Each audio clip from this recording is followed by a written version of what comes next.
Guys please जल्दी से camera on करेंगे सब लोग। मैं I am still waiting for you guys to switch on the camera please. Okay so Aarav और आर हियर। अरुणिमा कहाँ गई? Okay Arunima please camera on करो बेटा। Avni is not here. Parisha is here. Pratham is here. Pratyush is joining. Sasleen is here. Samiksha is here. Shagun, I can't see.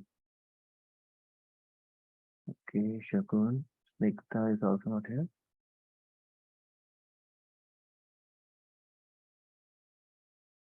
Tanisha is here. And Vrinda is here. ठीक।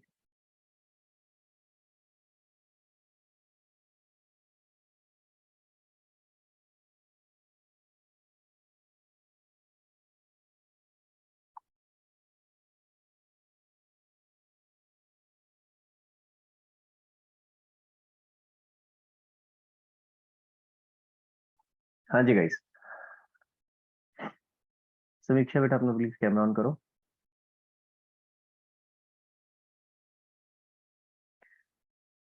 मैंने आप लोगों को video देखने के लिए बोला था और क्वेश्चंस करने के लिए बोला था, आप लोगों ने कर लिए?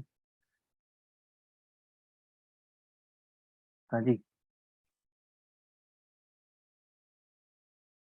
सबने कर लिए? तो मेरे पास सबके आंसर्स तो नहीं आए भाई। हाँ सचली। सर मेरी तो तबीयत ज्यादा खराब हो गई थी, मैंने एक एग्जाम भी मिस करा। एक एग्जाम मिस कर दिया, हाफ ईयरली कौन सा एग्जाम मिस कर दिया? मैथ्स। मुझे लगा बोलेगी अकाउंट्स। नहीं, अकाउंट्स में तुम्हें बताया ना 75 आए हैं। 5 मार्क्स कहाँ कटे हैं तेरे? सर 2 तो उसमें कटे हैं एमसीक्यू और बाकी कैलकुलेशन। एमसीक्यू में कौन से गड़बड़ करे? सर मैं बताऊं? हाँ बता।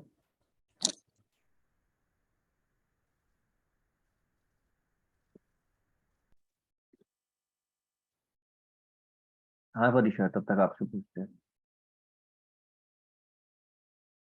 सर मुझे तो डाउट है, मैं समझ नहीं आया जो आपने भेजा था। हाँ तो कुछ भी नहीं किया? नहीं, 2 कर लिए, 2 में डाउट है। तो जो 2 करे वो तो नहीं भेजे? भेजे हैं सर। भेजे भेजे कहाँ भेजे यार? इसको मिला नहीं यार, मैं ध्यान नहीं दिया या तो मिस हो गया। रुक जा। परीक्षा कब भेजे? डाउट के ऊपर ही है सर। मेरे भेजा कब है? कल रात, मतलब ओ आपकी यस शाम। Yes yes yes. हाँ तो मैंने तेरे को एग्जिस्टिंग कैपिटल का मतलब बताया था ना। उसकी एडजस्टमेंट समझ नहीं आई, करूंगी कोई कैसे? बात, चलो विल डिस्कस। हाँ मैंने मिस कर दिया एक्चुअली, तेरा डाउट देखा था वो मिस कर दिया नीचे अटैचमेंट। हाँ तनीषा। सर वीडियो देख लिया है, समझ लिया, पर क्वेश्चन क्यों क्वेश्चन क्यों नहीं करे? सर वो हो नहीं क्या पाए। ऐसे करिए सर, वो क्या एक्सक्यूज बोलूँ आज है? बेटा क्यों नहीं है हो भाई, यही तो पूछ रहा हूँ। मैंने लास्ट टाइम बोला था ना कि मेरे को यार ये चीजें नहीं चाहिए गोइंग फॉरवर्ड। बोला था सर ना वो लास्ट स्कूल टाइम। चल रहे हैं यार या मैं एक सिंपल चीज बोल रहा हूँ तनीषा, मैंने ऑलरेडी इतना रिलैक्स कर दिया है। ठीक है, अब मैं इससे ज्यादा नहीं कर सकता, ट्राई एंड अंडरस्टैंड दिस। अब इससे ज्यादा ये चीज नहीं कर सकते यार। तो प्लीज गोइंग फॉरवर्ड ये काम नहीं चाहिए मुझे। यार आपको पता है मैंने आप लोग को लास्ट से पहले भी बोला था ना, और आप देख रहे हो शुरू से यार, मेरे को डांटना अच्छा नहीं लगता आप लोगों को, मैं बेकार में डांटूं। तो प्लीज ये 2 रूल जो हम पहले हमने सेट करे थे, प्लीज गोइंग फॉरवर्ड ये 2 रूल जरूर फॉलो करेंगे। अगर ये नहीं करोगे तो फिर अनफॉर्चुनेटली फिर मेरे पास और कोई ऑप्शन नहीं बचेगा। ठीक है, तो प्लीज गोइंग फॉरवर्ड ये 2 रूल जरूर फॉलो करो। और तीसरा रूल था, अगर किसी भी वजह से आप ये नहीं फॉलो कर पा रहे हो तो मुझे बताओ ना यार, टाइम से क्लास में आके मुझे बताओगे तो कोई सोल्यूशन नहीं है उसका। ठीक है, तो अगर कभी कोई दिक्कत आ रही है किसी वजह से नहीं कर पा रहे हो, then you have to talk to me no. उसके लिए फिर तीसरा रूट आता है वाला, ये भी फॉलो नहीं करा। कभी इमरजेंसी है, कोई प्रॉब्लम आ रही है तो then you have to talk to me, but I am again talking about emergency. आराम। सर नहीं है क्वेश्चन, 2 में डाउट है। तो मेरे को भेजा तो है नहीं, और आरव ने भी थोड़ी देर पहले ही भेजा है मेरे को। सर वो आधे घंटे पहले कंप्लीट किया था टास्क। पहले कर लिया करो ना मेरे भाई, थोड़ा सा पहले कर लिया करो ना, पहले करोगे तो कम से कम मैं हेल्प कर पाऊंगा, मैं कुछ देख पाऊंगा क्या में है। हाँ जी, बाकी लोग प्लीज कैमरा ऑन करेंगे अपना धीरे धीरे करके, कि कैमरा बंद क्यों जाते हैं यार।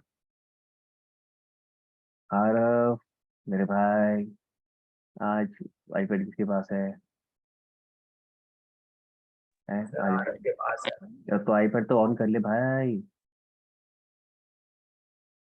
सर क्वेश्चन पेपर सेंड कर रहा आपको। क्वेश्चन पेपर जो तुम्हारा टेस्ट वो कैसा हुआ अभी? सर सर हम्म, मेरा तो मतलब सही हुआ, आता था लेकिन एक क्वेश्चन छोड़ दिया एग्जीक्यूटर अकाउंट वाला। क्यों छोड़ दिया फिर? आता था तो सर वो नहीं आता था, क्या क्या एग्जीक्यूटर अकाउंट सेटल करना था। करा नहीं था प्रैक्टिस? सर वो नहीं करवाया था आपने शायद। अरे यार, एग्जीक्यूटर अकाउंट क्यों नहीं कराया था मैंने? सर वो डेट में जैसे कैपिटल जब ट्रांसफर करते हैं एग्जीक्यूटर अकाउंट में वो होता है, लेकिन एक मैम ने कहा था कि एग्जीक्यूटर अकाउंट सेटल करना, उसमें इंटरेस्ट वगैरह सब भी होता है। इंटरेस्ट ना? हाँ तो भाई वही तो हो गया लोन वाला। जैसे आपका रिटायरमेंट में आपका लोन वाला केस था, अलॉन्ग विद इंटरेस्ट और विदाउट इंटरेस्ट, वही तो सेम चीज है। सर वो तो ठीक है, लेकिन वो ना क्वेश्चन थोड़ा जैसे फर्स्ट अगस्त को उसकी डेथ हुई थी, तो ऐसे ही उसमें थोड़ी कंफ्यूजन हो गई थी। ये मत बोल यार कि मैंने नहीं कराया, तुम मेरे ऊपर मत डाल इसका। मेरे को क्वेश्चन पेपर भेज रहे हो ना, डिस्कस करेंगे। जो जो तुम्हें ऐसा लग रहा है जो हमने नहीं कराया, लेट अस डिस्कस, ठीक है? आज नहीं, बट हाँ विल डिस्कस इट। सर और एक और गारंटी के क्वेश्चन में डाउट था। कोई दिक्कत नहीं है, विल डिस्कस इट। तो जिनमें भी भाई बाकी लोगों को भी जो क्वेश्चन आपने क्वेश्चन पेपर किया है, अगर कोई क्वेश्चंस में डाउट है तो डू डिस्कस विद मी, ठीक है? क्लियर है गाइस? एक सेकंड रुकना जरा, अभी किसने ज्वाइन नहीं किया यार अभी तक? अवनी आज कहाँ रह गई यार, ये अवनी कहाँ रह गई? अवनी नहीं है, शगुन है। शगुन बेटा कहाँ रह गए थे आप? सर सो गई थी। हे भगवान। अलार्म नहीं बजा तेरा? सर बजा था कि मम्मी ने उठाया।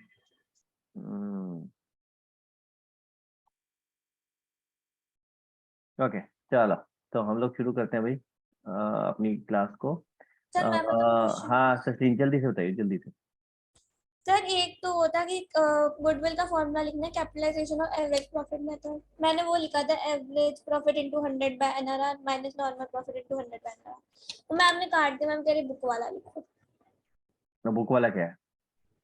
पता नहीं, वो तो दिखा भी नहीं, अ, पता नहीं कौन सा बुक वाला देखना लिखा। एक बार, वो तभी तो मैं बोल रहा हूँ, ऐसे नहीं होता ना। देख और मैं उसके बाद चेक फिर नहीं डिस्कस करा। तो करना।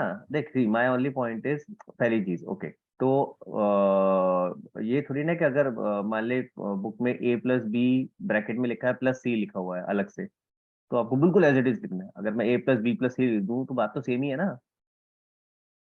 तो you can discuss that with teacher कि भाई ये थोड़ी ना कि अगर बुक में जो लिखा है और जो हम लिख रहे हैं उसमें फर्क नहीं है, अगर सिर्फ प्रेजेंटेशन का फर्क है then it doesn't matter. Ma'am ने मना कर दिया उसके, मैंने बल्कि नीचे उसको देख तो कैपिटल सही, इंवर्ट करके भी लिखा तो था। बुक में देख तो सही क्या लिखा है पहले, इसीलिए तो बोल रहा हूँ। बुक है नहीं अभी, दूसरी वाली कोई है। बात नहीं, बाद में देख लियो। हाँ और बता। और एक तो वो इजी क्वेश्चन था, मैंने गलत करा।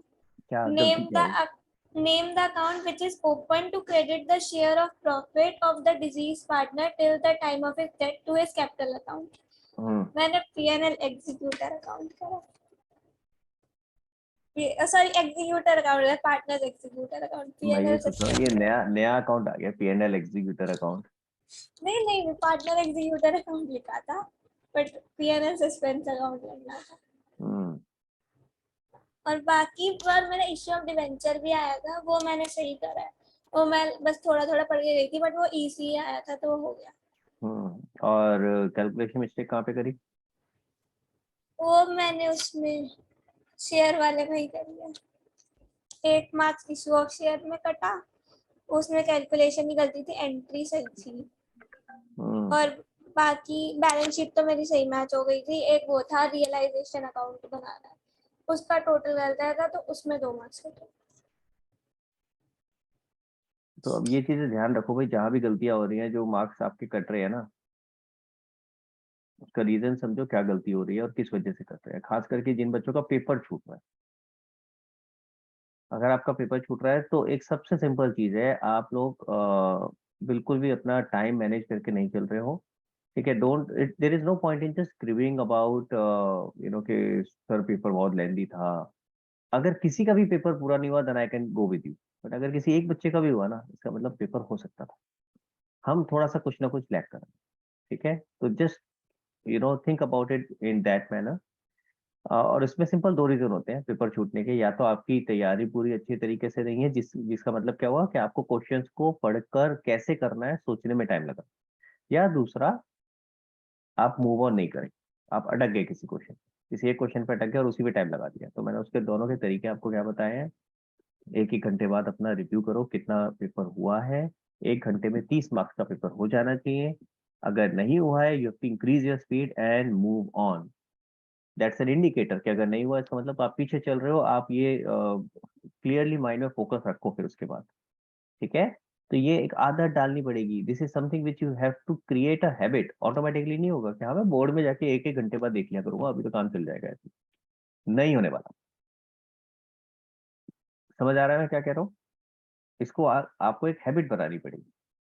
तो ये छोटी छोटी चीजें होती हैं। जैसे आप अभी कभी फॉर्मेट बनाते हो, मैं कहता हूँ पेंसिल से बनाया करो, पेन से मत बनाया करो। क्यों बोलता हूँ? क्योंकि बोर्ड में एकदम से नहीं होने वाला। आप सोचोगे नहीं नहीं मैं कर लूंगा, नहीं हो सकता।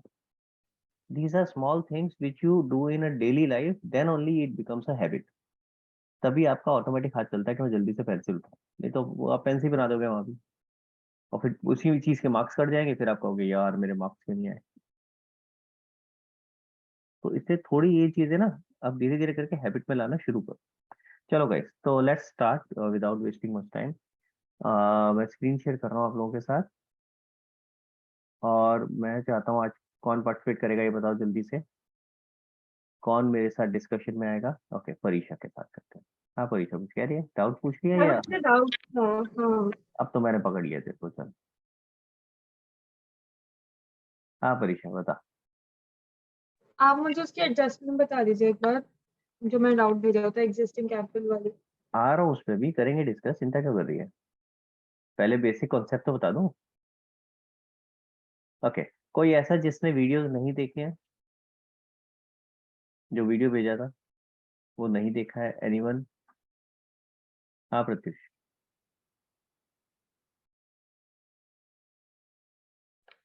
सर बैलेंस शीट के वीडियोस ना।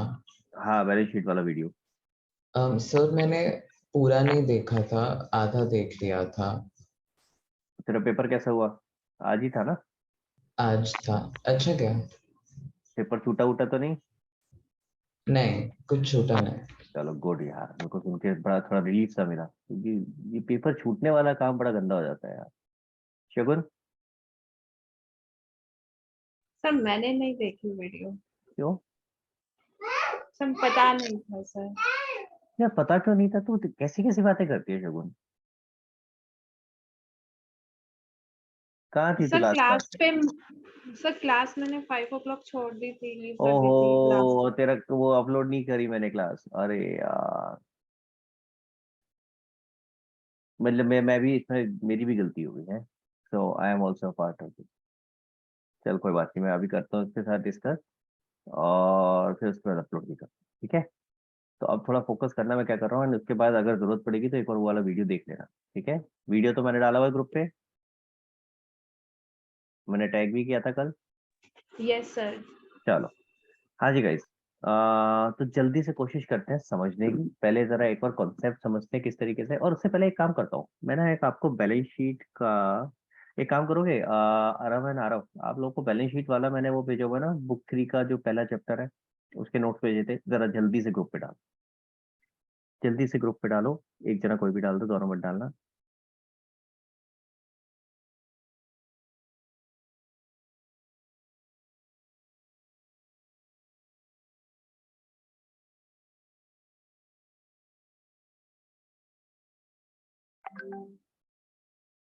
गाइस जरा सब लोग एक बार जल्दी से इसको खोलेंगे, जो नोट्स अभी अभी आए हैं।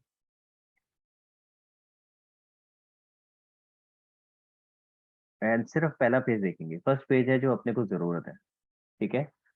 ये अगली बुक का फर्स्ट चैप्टर है, जो हम ये अभी हमारा खत्म हो जाएगा ना टॉपिक, इसके बाद हम यही शुरू करने वाले हैं। बट क्योंकि आज हम बैलेंस शीट डिस्कस कर रहे हैं, तो I wanted you to have a look at how the entire balance sheet looks, ठीक है, ताकि एक आपको आइडिया मिल जाए एंड फिर समझ में आ जाए कि हम जो आज टॉपिक करने वाले हैं वो उसका एक छोटा सा पार्ट है और किस तरीके से दिखता है। क्लियर है? ठीक है। तो अगर आप देखोगे तो आपके सामने एक बैलेंस शीट दिखाई दे रही है।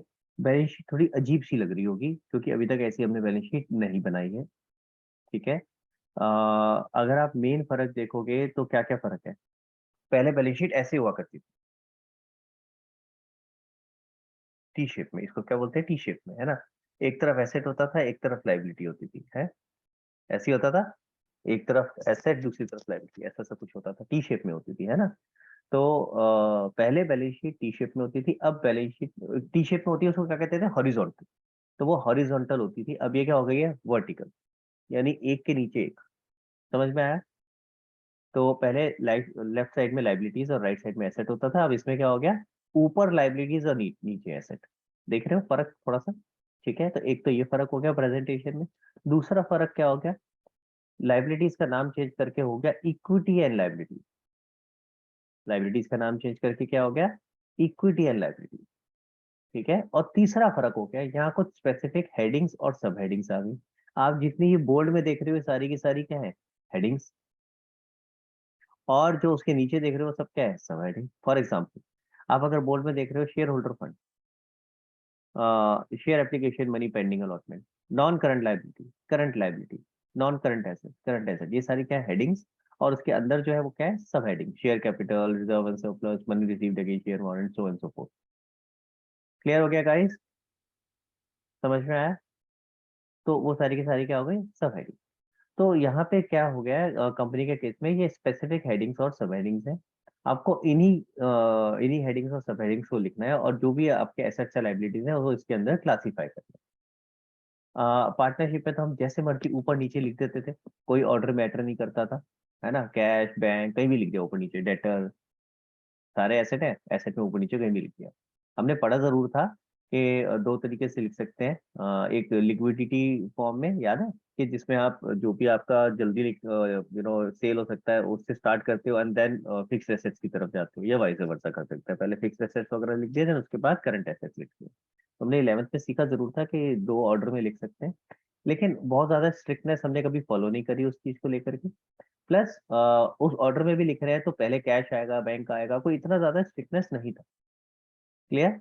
लेकिन कंपनी के केस में प्रॉपर हेडिंग, सब हेडिंग्स होती हैं, तो आपको यही फॉलो करनी है। और ये एक ऑर्डर है, इसी ऑर्डर में लिखना है। तो ऐसे नहीं है कि लाइब्रेरीज में शेयर होल्डर फंड के नीचे लिख दिया, नॉन करंट लाइब्रेरी पहले लिख दी, ऐसे नहीं। तो आपको इसी ऑर्डर में लिखना है। क्लियर हो गया? सबको समझ में आने वाली चीज? तो इसीलिए हमें ऑर्डर भी याद करना है, और ये ऑर्डर मैं आपको याद कराऊंगा नेक्स्ट क्लास में जब हम बुक 3 शुरू करें। क्लियर हो गया गाइस? ठीक है। अब मैं आपको एक क्यों दिखाना चाह रहा था, ताकि आपको एक फील मिल जाए कि किस तरीके से हम ये फॉर्मेट बनाने वाले हैं। अगर आप देखोगे इसमें सबसे पहले क्या दिया हुआ है, इक्विटी एंड लाइबिलिटीज में शेयर होल्डर्स फंड दिया हुआ है। शेयर होल्डर फंड का मतलब क्या होता है, ओनर का पैसा। यहाँ पे ओनर कौन होता है, शेयर होल्डर।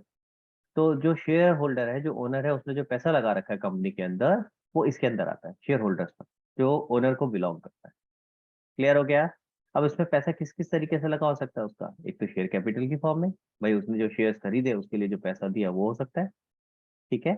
दूसरा क्या हो सकता है, रिजर्व एंड सरप्लस, यानी डिफरेंट डिफरेंट टाइप के रिजर्व हो सकते हैं, जनरल रिजर्व, कंटिजेंसी रिजर्व, आपने पढ़ा था WCR, IFR, इस तरह के जो भी रिजर्व होते थे, ठीक है, वो सारे रिजर्व हो सकते हैं। और तीसरा क्या हो सकता है, ये आपने अभी पढ़ा नहीं है, ये बाद में समझाऊंगा, money received against share warrant, अभी दिमाग लगाने का फायदा नहीं। अभी दो पे फोकस करते हैं, शेयर कैपिटल, रिजर्व पर। क्लियर हो गया? समझ में आई मेरी बात? ठीक है। तो ये सारा किस नाम से आ रहा है, शेयर होल्डर फंड के नाम।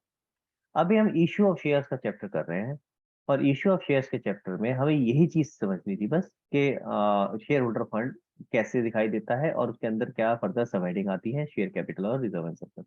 आपको मेरा स्क्रीन दिख रही है? मेरी स्क्रीन पे देखोगे तो यही दिख रहा होगा बैलेंस शीट पे। हाँ, मैंने साथ में क्या लिखा है, बैलेंस शीट ब्रैकेट में एक्सट्रैक्ट। एक्सट्रैक्ट का मतलब क्या होता है, ओनली अ पार्ट। मैं पूरी बैलेंस शीट नहीं बना रहा हूँ, पूरी तो आपके सामने है, कैसे दिख रही है आपको, मैंने अभी सेंड करी है जो।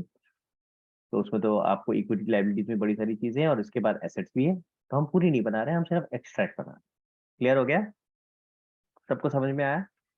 ठीक है, तो इसीलिए हमने वर्ड एक्सट्रैक्ट लिखा। और हम सिर्फ क्या दिखा रहे हैं, क्योंकि सिर्फ इश्यू ऑफ शेयर का चैप्टर कर रहे हैं, तो इसमें सिर्फ शेयर से रिलेटेड हमें प्रेजेंटेशन दिखानी है, तो हम इसलिए शेयर कैपिटल और जरूरत पड़ेगी तो रिजर्व सिर्फ इतना ही हम दिखाएंगे। और इनकी डिटेल कहाँ आती है, इनका डिटेल ब्रेकअप कहाँ आता है? इनका डिटेल ब्रेकअप आता है नोट्स टू अकाउंट। तो उसके बाद फिर हम नोट्स टू अकाउंट पर आते हैं। तो जितनी भी आइटम है ना, बाय द वे, जितनी भी आप बैलेंस शीट के अंदर आइटम्स देख रहे थे, शेयर होल्डर फंड के बाद आगे भी था non current liability, current liability, फिर एसेट्स भी थे, उन सब का डिटेल ब्रेकअप कहाँ पे होता है? उनका डिटेल ब्रेकअप होता है नोट्स टू अकाउंट में, सभी का, जितनी आइटम्स है। तो 1 2 3 4 5 6 7 8 9 10 11 12 ऐसे करके नोट्स बनते हैं बड़े सारे, और उसमें उनका सबका डिटेल ब्रेकअप होता है। तो इसीलिए जैसे अगर सपोज मैं share holder fund, share capital की बात कर रहा हूँ, फॉर एग्जाम्पल आप मेरी स्क्रीन पे देख रहे हो, शेयर कैपिटल में 30 लाख दिख रहा है। तो ये 30 लाख का ब्रेकअप क्या है? 30 लाख आया कहाँ से, बना कहाँ से? तो वो ब्रेकअप सारा का सारा नीचे है, नोट्स टू अकाउंट। अगर आप देखोगे शेयर कैपिटल में, this was notes to account का शेयर कैपिटल, इसका देखोगे टोटल तो 30 लाख आ रहा है। तो दिस इज द ब्रेक। तो किसी को भी अगर ब्रेकअप देखना है तो वो कहाँ जाएगा? वो जाएगा नोट्स टू अकाउंट। क्लियर हो गया? हाँ समीक्षा, क्या डाउट है बेटा? सर जो कंपनी की ऐसे बैलेंस शीट होती है उसमें नोट्स टू अकाउंट थोड़ी ना होता है, वो तो शायद होता है, ऐसी नॉर्मल बैलेंस शीट ही दिखती है सर, जैसे मतलब normal balance. Financial statement download की थी हाँ तो प्रोजेक्ट के लिए, तो उसमें नोट्स टू अकाउंट नहीं था। बिल्कुल होता है बेटा। आपने सिर्फ पहले 2 पेज देखे होंगे जिसमें बैलेंस शीट और पीएनएल आ रहा है, ठीक है, या तो आपने डाउनलोड कंप्लीट नहीं किया, ठीक है। नोट्स टू अकाउंट 100% होता है, बिना उसके बैलेंस शीट और पीएनएल कंप्लीट होता ही नहीं, क्योंकि आपको डिटेल देखनी, कहाँ देखोगे? मुझे ये बताना, शेयर कैपिटल का ब्रेकअप मिलेगा ही नहीं तेरे को, कहाँ देखेगी? सर उसमें यहीं पे नीचे प्लस गिवन था, या फिर अरे इस यार तरह वो से। प्रेजेंटेशन हो, ओके। आप कहाँ देख रहे हो? इंटरनेट पे, ठीक है। जब आप डाउनलोड करोगे, ठीक है, अगर प्रॉपर तरीके से एक एनुअल रिपोर्ट डाउनलोड करोगे ना, तो एनुअल रिपोर्ट में आपके पास एक पेज होगा बैलेंस शीट का, अगला पेज होगा पीएनएल का, फिर उसके बाद नोट्स टू अकाउंट्स के पेज होंगे। क्लियर हो गया? ठीक है, ये तो सिर्फ उन्होंने वहां पे, आप इंटरनेट पे जहाँ देख रहे हो लिंकिंग बना दी है कि instead of notes to account separate करेंगे, वहाँ प्लस प्लस प्लस डाल दिया, उस पर क्लिक करके वहीं पे ब्रेकअप देख लो। तो प्रैक्टिकल लाइफ में अगर मैं बात करूँ, फिजिकल हार्ड कॉपी में देखोगे, वहां तो ऐसा नहीं हो सकता है प्लस पे क्लिक करूंगा वो खुल जाएगा अपने आप। ये तो आप इंटरनेट पे देख रहे हो, तो वहां उन्होंने टेक्नोलॉजी का यूज करके वो इस तरीके से डाल दिया। क्लियर हो गया? समझ आ गया? चले आगे। ठीक है, तो अब हमारा फोकस आज की क्लास के लिए सिर्फ किस पे रहेगा? शेयर होल्डर फंड पे। हम बाकी सारे क्लॉजेज आज डिस्कस नहीं कर रहे हैं, वो हमारे आज के यूज के नहीं है। हम उसको अगली क्लासेस में, आने वाली क्लासेस में डिस्कस करेंगे। बट हाँ, अभी फिलहाल हम किस पे ऊपर फोकस कर रहे हैं? शेयर कैपिटल पे। और गाइस, मैंने जो आपको नोट्स भेजे थे, एक बार उसको ओपन कर लेंगे। मैंने नोट्स आपको कहाँ भेजे थे, मैं भी बोलता हूँ जरा। बैलेंस शीट शेयर कैपिटल करके भेजे थे ना, जो ग्रुप के ऊपर डाले थे, तो एक बार उसको ओपन कर लो। यही डिस्कस करेंगे सबसे पहले। एंड बाय द वे, जिन्होंने मुझे आंसर्स भेजे हैं, आपने ये क्वेश्चंस नहीं करे क्या? वृंदा, अरुणिमा, ये वाले क्वेश्चन भी तो करने थे भाई। तो पहले तो ये 4 क्वेश्चन करने थे, उसके बाद जो 4 क्वेश्चन आपको मैंने होमवर्क बोले थे वो करने थे। हाँ अरुणिमा, सर पता नहीं था। कोई बात नहीं, अब करना। ठीक है, तो मैं कोशिश करता हूँ थोड़ा बहुत तो आपको कराने की, ऑब्वियसली सारा नहीं कराऊंगा।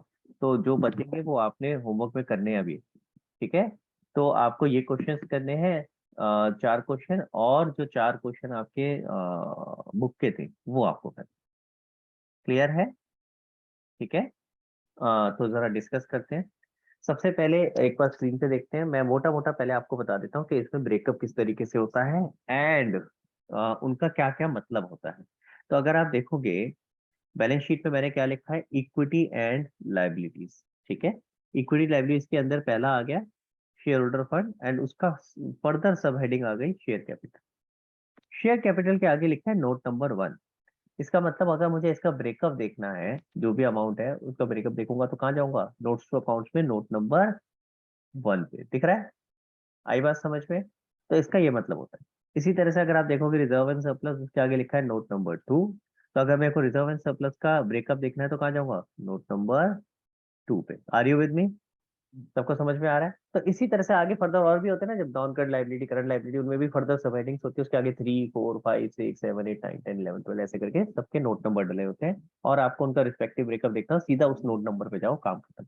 जैसे इंडेक्स होता है ना आपकी बुक का, हर चैप्टर के आगे लिखा होता है कौन से पेज नंबर पे है, सेम चीजें हैं, यहाँ नोट नंबर दे रखा है। क्लियर हो गया? ठीक है। तो जब आपको ये बनाना है तो आप इसी तरीके से बनाओगे। आपने सबसे पहले बैलेंस शीट का फॉर्मेट बनाया, उसमें लिखा पर्टिकुलर नोट नंबर और अमाउंट, इक्विटी लाइबिलिटीज डाला, देन उसके बाद पहली heading I share holder fund, उसके अंदर सब heading I share capital. Reserve and surplus की क्वेश्चन के ऊपर डिपेंड करेगा कि हाँ, अगर हमारा सिक्योरिटी प्रीमियम रिजर्व है, I mean security premium account है, तब तो हम रिजर्व एंड सरप्लस बनाएंगे, अदरवाइज उसकी जरूरत नहीं होगी। तो इट वुड डिपेंड अपॉन कि क्वेश्चन में हमारे पास क्या डेटा है। क्लियर हो गया? तो हो सकता है सिर्फ शेयर होल्डर शेयर कैपिटल से ही काम चल जाए। क्लियर? तो ये तो हो गया हमारा मेन ऊपर। अब नोट्स टू अकाउंट्स की बात करते हैं। नोट्स टू अकाउंट्स में अगर आप देखोगे तो अपने पास क्या क्या दिखाई दे रहा है, अपने पास दिखाई दे रहा है ऑथोराइज शेयर कैपिटल, इसके अलावा क्या है, issued share capital, subscribe share capital. पहले तो इन तीनों की बात करते हैं, फिर फर्दर उसके नीचे कुछ और है, subscribe and fully paid, subscribe but not fully. ठीक है। ऑथोराइज शेयर कैपिटल आज तक मैं बोलता आ रहा था इसको इग्नोर करो, याद आ रहा है? जब आपने इश्यू ऑफ शेयर किया था तो मैं क्या बोलता था, अरे इग्नोर, ऑथोराइज शेयर कैपिटल हमारी जर्नल एंट्री में कहीं यूज नहीं होता, यही बोलता आ रहा था मैं हमेशा। और मैं कहता था इसको इग्नोर मारो, इसको अभी दिमाग मारने की जरूरत नहीं है, इसका यूज होगा जब हम बैलेंस शीट बनाएंगे। अगर आपको पूरी लाइन याद हो तो मैं ये बोलता था, लास्ट में आता था इसका यूज होगा जब हम बैलेंस शीट बनाएंगे। आज वो दिन आ गया है, आज हमें बैलेंस शीट बनानी है और आज इसका हमें यूज करना है। एंड इसका यूज सिर्फ होता है इंफॉर्मेशन पर्पसेस के लिए, यानी ये हमारी मेन बैलेंस शीट में नहीं जाता, ये सिर्फ नोट्स टू अकाउंट्स में रहता है, वहां से ऊपर इसकी फिगर नहीं जाती, मेन बैलेंस शीट में शेयर कैपिटल के अंदर ये नहीं आती। क्लियर है? तो ये सिर्फ इंफॉर्मेशन के लिए होता है। क्या इंफॉर्मेशन मिलती है यहाँ से? यहाँ से ये पता चलता है कि हम मैक्सिमम कितने रुपए के शेयर इशू कर सकते हैं। ऑथोराइज का मतलब क्या हो गया, how much company is authorized to issue shares, how much capital can the company raise by issuing shares, maximum कितना वो रेज कर सकते हैं।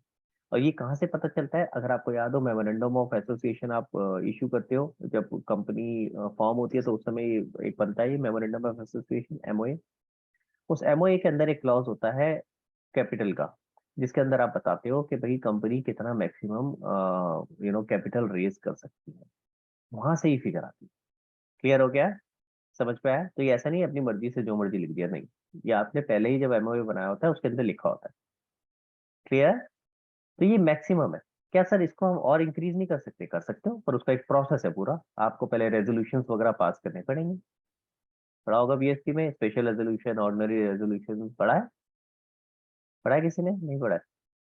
नहीं पढ़ा है? तो रेजोल्यूशन क्या होते हैं, एक तरह से कंपनी के जो शेयर होल्डर्स होते हैं, जो डायरेक्टर्स होते हैं, वो मिलके रेजोल्यूशन पास करते हैं। रेजोल्यूशन मतलब हो गया कि वो डिसीजन लेते हैं मिल करके कि हाँ हम ये करना चाहते हैं। ठीक है। तो फिर राइटिंग में ऑर्डर पास होता है, उसको कहते हैं रेजोल्यूशन। तो वो पास होता है, उसका एक पूरा प्रोसेस है, तो उसके हिसाब से आप कर सकते हो, ऐसा नहीं कि कर नहीं सकते। कभी एक बार आपने फिक्स कर दिया तो उसको बढ़ा नहीं सकते, बढ़ा सकते हो, but then it's a process. तो ऐसा नहीं कि इजीली बढ़ जाता है। तो ऑथोराइज शेयर कैपिटल आपको क्या रिप्रेजेंट करेगा कि मैक्सिमम कितना कैपिटल आप रेज कर सकते हो। ठीक है। अगर आप उसके नीचे देखोगे, ऑथोराइज शेयर कैपिटल के नीचे फर्दर क्या दिखा है, 50,000 इक्विटी शेयर, 10,000 9% प्रेफरेंस शेयर। तो दो तरह के शेयर्स हो सकते हैं, आपको याद होगा मैंने बताया था जब हमने करा था इश्यू ऑफ शेयर। तो इक्विटी शेयर्स हो सकते हैं या प्रेफरेंस शेयर्स हो सकते हैं, डिपेंड करेगा क्वेश्चन में आपके पास। अगर सिर्फ इक्विटी दी है तो आपको सिर्फ इक्विटी लिखने की जरूरत है, अगर प्रेफरेंस भी दी है तो इक्विटी और प्रेफरेंस फिर आप दोनों लिखोगे। उल्टा नहीं हो सकता कि सिर्फ प्रेफरेंस हो, इक्विटी शेयर्स तो हर कंपनी में होते ही होते, प्रेफरेंस डिपेंड करता है कि हो या ना हो। क्लियर है? तो क्वेश्चन में जिस तरीके से दे रखा है आपको उसी तरीके से लिखना है। अगर सिर्फ इक्विटी है तो इक्विटी आएगा, अदरवाइज अगर प्रेफरेंस है तो प्रेफरेंस भी आएगा।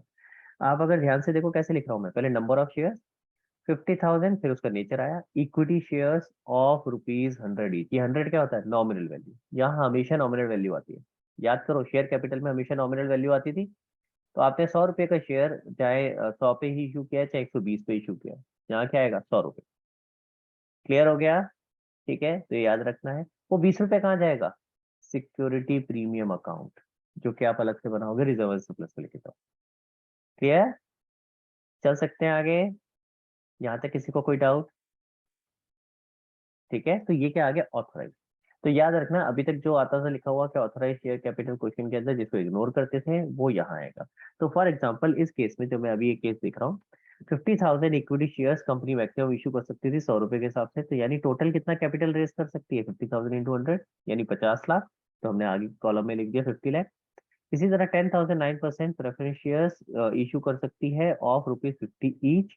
तो इसको करा मल्टीप्लाई तो क्या आ गया? 5 लाख। यानी टोटल कैपिटल कितना रेज कर सकती है company? 55 lakh. Company is authorised to raise total capital of 55 lakh. ये सारी इंफॉर्मेशन क्वेश्चन में दी थी, बस मैंने यहाँ डाल दी।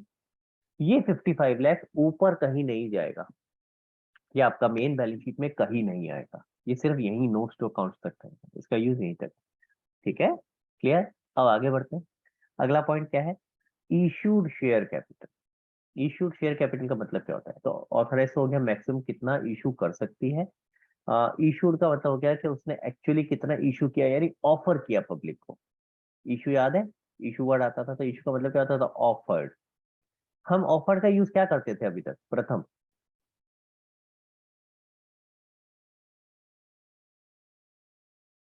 जल्दी बता भाई, ऑफर्ड का यूज क्या करते थे अभी तक? फर्स्ट एंट्री करने में, फर्स्ट एंट्री में ऑफर्ड का यूज क्या होता था? बैंक टू शेयर एप्लीकेशन तो उसमें ऑफर से मल्टीप्लाई करते थे? नहीं कर, वही बता। अलॉटेड निकालने के लिए। हाँ, तो फिर सोच के बता ना आंसर सही से। अलॉटेड निकालने के लिए ऑफर्ड और अप्लाइड में कंपेयर करते थे, which ever is less allotted में जाता था। ऑफर अप्लाइड अलॉटेड लिखते थे ना। ठीक है, तो ऑफर और अप्लाइड को कंपेयर करते थे। तो ऑफर का यूज सिर्फ कहाँ होता था? अप्लाई सॉरी अलॉटेड निकालने के लिए। ठीक है, वो यूज होता था, जर्नल एंट्री में का यूज नहीं होता था। लेकिन अब जब आप यहाँ बैलेंस शीट बनाओगे तो यहाँ भी उसका यूज आएगा। क्लियर हो गया? तो इशूड शेयर कैपिटल हो गया कि कितना आपने उसको ऑफर किया है पब्लिक को। ठीक है, तो अगर मैं इसी एग्जांपल में देखूं तो क्वेश्चन को देख करके मुझे क्या समझ आ रहा है? 50,000 टोटल इक्विटी शेयर्स हम ऑफर कर सकते थे। हमने अभी कितने करे हैं? हमें जरूरत नहीं है ज्यादा, तो हमने अभी कितने करे हैं? 30,000 इक्विटी शेयर्स ऑफर करे हैं। और प्रेफरेंस शेयर्स कितने करे हैं? 10,000। तो टोटल अगर हम अमाउंट के हिसाब से देखें तो 30 लाख रुपए के इक्विटी शेयर और 5 लाख रुपए के प्रेफरेंस शेयर्स ऑफर करे हैं, तो टोटल बनता है 35 लाख। तो 55 लाख हम टोटल ऑफर कर सकते थे, लेकिन अभी हमने कितने करे हैं? सिर्फ 35। Are you with me? Clear हो गया? अगेन इसका यूज आगे कोई नहीं है, ये ऊपर मेन बैलेंस शीट में नहीं जाता। तो ये दो चीजें ऐसी हैं, ऑथोराइज शेयर कैपिटल और इशूड शेयर कैपिटल, जिसका सिर्फ पर्पस क्या है? इंफॉर्मेशन, कि कोई भी बैलेंस शीट उठाए तो उसे बस पता चल जाए कि टोटल कितना ऑफर कर सकते थे और अभी ऑफर कितने करें। अदरवाइज ये ऊपर मेन बैलेंस शीट में ये फिगर्स नहीं जाते। Are you with me? Clear हुआ? मेन बैलेंस शीट में जो फिगर जाती है वो कौन सी है? Subscribed share capital. सब्सक्राइब्ड का मतलब क्या होता है कि पब्लिक को एक्चुअली कितने अलॉट हुए, पब्लिक को एक्चुअली कितने शेयर अलॉट हुए। ठीक है, क्लियर हो गया? ये तीनों चीजें मैंने यहाँ लिखी हुई हैं, अगर आप यहाँ ध्यान से देखोगे। इसकी एक फोटो खींच लो, एंड आगे की चीज जो भी मैं डिस्कस करूंगा एक बार इसकी फोटो खींच लो। ठीक है, तो ऑथोराइज क्या है? Maximum capital that a company can issue. Maximum कितना कैपिटल कंपनी इशू कर सकती है? इशूड क्या है? कंपनी ऑफर्ड, क्या sorry capital offered by the company to the public, कितना उसने ऑफर किया है। और सब्सक्राइब क्या है? Capital which is subscribe by the public, यानी कि कितना उसको अलॉट हुआ। क्लियर? समझ आ गया? ठीक है, अब आगे चलते हैं। आगे फर्दर सब हेडिंग थी subscribed and fully paid up और subscribe but not fully paid up. ये दो हेडिंग्स और दिखा देता हूँ आपको। ये देखो, सब्सक्राइब शेयर कैपिटल के नीचे फर्दर दो हेडिंग थी, subscribe and fully paid up, subscribe but not fully paid up. इसका क्या मतलब? ठीक है, इसका मतलब समझते हैं। इसका मतलब समझने से पहले हमने दो कंडीशन लिखी है, ये जो ब्लैक में दो कंडीशन दिख रही है उस पर फोकस करो। दो कंडीशन क्या है? पहली कंडीशन है full amount has been called up. आपको याद होगा इंस्टॉलमेंट का केस अगर होता था, तो सपोज 10 रुपए का शेयर है जिसको हम मंगा रहे हैं, 2 3 3 2 ऐसे करके हम कुछ इंस्टॉलमेंट बनाते थे ना। तो पहला कंडीशन क्या है? Full amount has been called up, यानी ये जो 10 रुपए का अगर शेयर है तो 10 का 10 रुपए हम मंगा चुके हैं। ऐसा नहीं है कि अभी हमने सिर्फ मान लो पहली 2 ही इंस्टॉलमेंट मंगाई है, यानी एप्लीकेशन और अलॉटमेंट, यानी 5 रुपए मंगाए या 5 रुपए रहते हैं, या 4 मंगाए या 6 रहते हैं, ऐसा नहीं। पूरे के पूरे 10 रुपए मंगा रहे। तो जितनी भी इंस्टॉलमेंट थी, application, allotment, first call, second call, third call, whatever, हमने सारी कॉल कर ली है। तो पहली कंडीशन ये है। Are you with me? First condition समझ में, full amount has been called. और सेकंड कंडीशन क्या है? Full amount has been received. तो जो 10 रुपए आपने मंगाए हैं, 10 के 10 पूरे मिल भी गए हैं। क्लियर हो गया? दो कंडीशन समझ में आ गई। पहली condition, full amount has been called up, पूरे पैसे मंगा लिए जितने जितने भी पैसे आपके शेयर्स के थे। और दूसरा क्या है कि आपको पूरे पैसे मिल गए। अगर ये दोनों कंडीशन साइमल्टेनियसली मीट होती हैं, यानी आपने पूरे पैसे भी मंगा लिए और पूरे पैसे आ भी गए हैं, तो फिर हम जो भी अमाउंट है उसको कहाँ दिखाएंगे? Subscribed and fully paid up, जो पहली हेडिंग है। ठीक है? फुली पेड अप का मतलब यही हुआ ना कि सारे पैसे आ गए हैं। तो ऑब्वियसली साथ में ये भी देखना है सारे पैसे आएंगे कब? जब सारे पैसे मंगा चुके होंगे। तो subscribed and fully paid up में कब आएगा? When the entire capital has been called as well as received. सारे पैसे मंगा भी लिए हैं और सारे पैसे आ भी गए हैं, तो कहाँ आएगा? Subscribed and fully paid up में। और अगर इनमें से कोई भी कंडीशन पूरी नहीं होती है, अगर कोई भी कंडीशन, दोनों में से कोई भी कंडीशन पूरी नहीं होती, या तो सारे हमने पैसे मंगाए नहीं है, या हमने पैसे तो मंगाए लेकिन सारे पैसे आए नहीं है, तो वो कहाँ आएगा? Subscribe but not fully paid.